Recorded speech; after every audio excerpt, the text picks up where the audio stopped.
Hi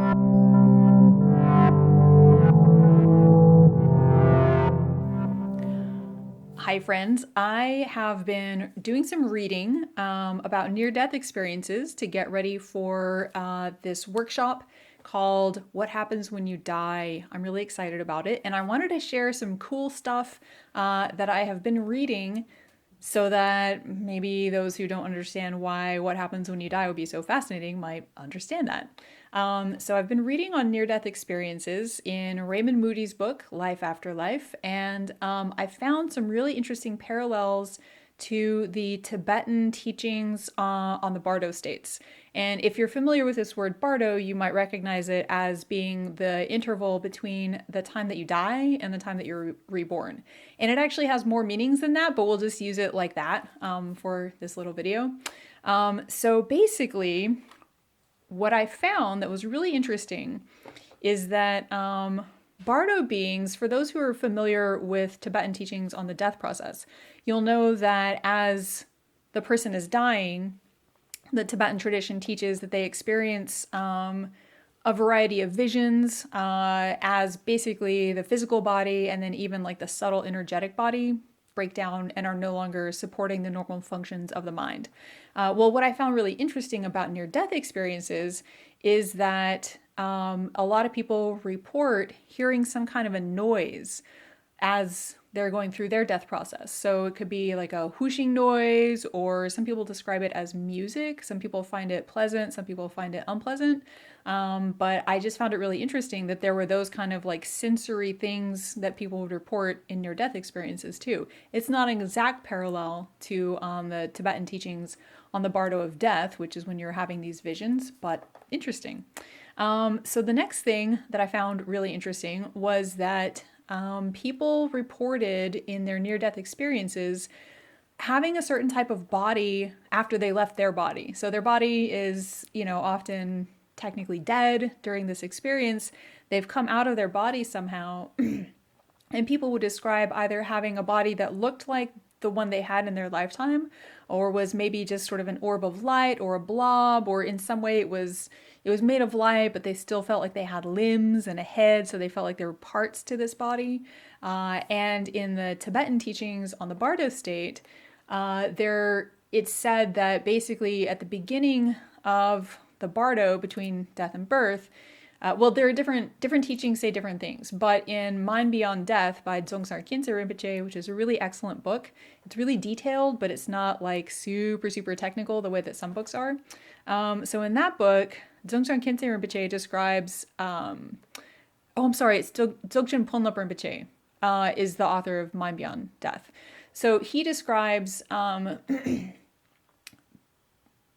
right after somebody goes through the death process, their Bardo being body looks basically like the body that they just left.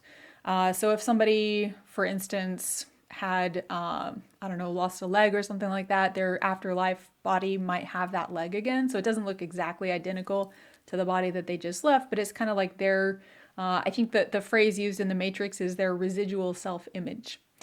The Tibetan teachings about the Bardo state say that you start out with this Bardo being body that kind of looks like the body that you just left, and then over your time between lives you start letting go of that shape, and then eventually you start to identify with the shape of the next body that you're going to take on. So I found that really interesting too, that people reporting near-death experiences were at least reporting the very first stages of that process of kind of going from one identity to the next.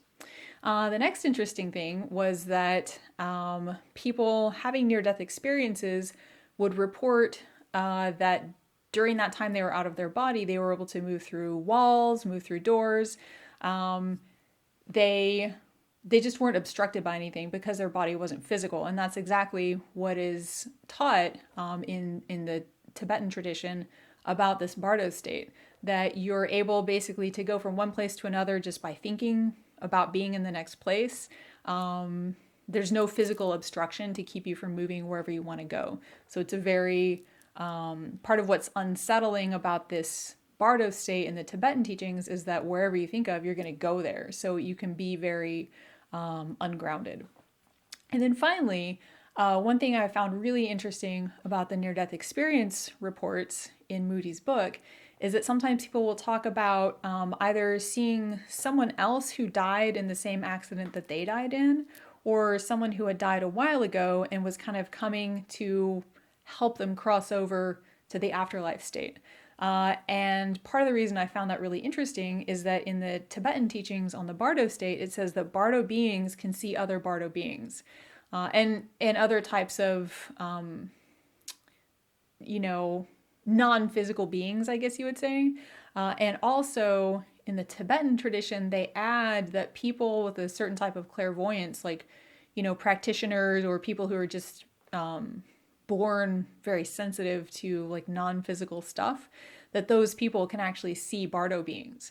So I just found it really interesting how these two bodies of material sort of wove together in those really interesting ways. They definitely don't 100% match the Tibetan teachings and near death experience reports, but on those points, they seem to be pretty close together. So I just wanted to share that because it was exciting to me. And I want to thank you for watching this video. And if you can join us for this workshop, What Happens When You Die, that would be great. Bye.